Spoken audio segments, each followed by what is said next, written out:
What's up everyone, it's Brad with the Hodl Fandom. Today let's discuss a comic NFT that is flying under the radar just a little bit, the Fantastic Four issue number 5. It's available only on Veve, fully licensed by Marvel, and it is the first appearance of one of the biggest villains of the Fantastic Four and the Marvel Universe as a whole. That's Dr. Doom. I'll get into the details of why I think this deserves some consideration as an undervalued gem. Let's get into it.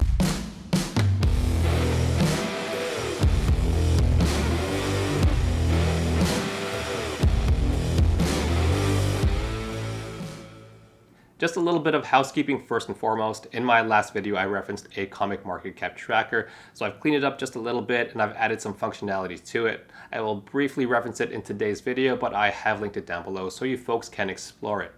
It'll take a few minutes to explain exactly all the information here and how to use it, so I'll put together a very quick video for that and release it maybe the day after this one is released. I want to keep that information separate and that video separate so it doesn't take away from today's subject matter, and that is the Fantastic Four, issue number 5. This comic is the introduction of one of Marvel's greatest villains. He is normally associated with the Fantastic Four as he was introduced in our NFT. Again, that's Fantastic Four issue number 5, but he has had some epic battles and involvements with a lot of Marvel comics and the rest of the Marvel universe. If you haven't read the NFT, here is a quick overview. We start with the Fantastic Four bickering and fighting like a regular family, but they are interrupted by Dr. Doom ensnaring the Fantastic Four headquarters in an electrical webbing. Reed Richards gives a brief backstory of Victor Von Doom as a brilliant science student who was only interested in forbidden experiments and black magic. He was eventually expelled from school as he was a danger to himself and others. Doom takes Sue Storm hostage, and with the time machine he built, he sends the rest of the team to the past to retrieve Blackbeard's treasure, which apparently has some special gems. They disguise themselves in attire appropriate for the time, and they cover the Thing's face. They're unfortunately drugged by locals and brought aboard a ship to work as part of their crew. Obviously, it's superhumans versus pirates, so the Thing overpowers him easily. But as they surround him, there was some historical retconning here.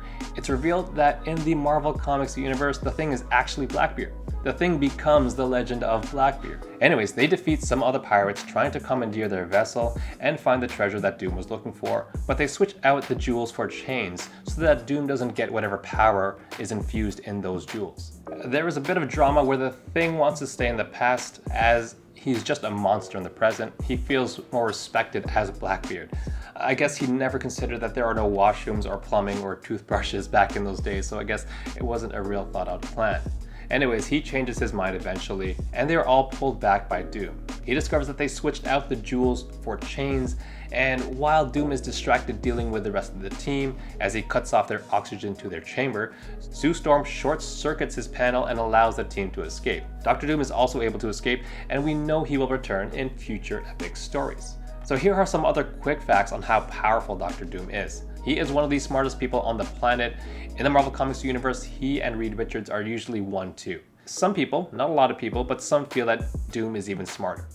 For comparison's sake, if we look at another well-known character like Tony Stark, he is not even at these guys' level. He might be a master in like mechanical engineering or robotics, but overall, he's in a tier well below these two. As you saw, Dr. Doom developed a time travel machine in his first appearance. He is also physically strong. He survived a blast from Thanos with the Infinity Gauntlet while others were killed. In Secret Wars issue number 8, he actually kills Thanos with one punch. In addition, he has wins over cosmic entities such as the Silver Surfer, Thor, Galactus, and the Beyonder. He is also one of the most powerful sorcerers, having trained under Doctor Strange. He is able to resist telepathy, showing resistance to the Purple Man and Emma Frost. So yeah, basically he is an epic villain that you really can do a lot with when he eventually shows up in the MCU. I think Disney or Marvel can even make him more epic than Thanos. Let's touch on the value now of the NFT as I see it.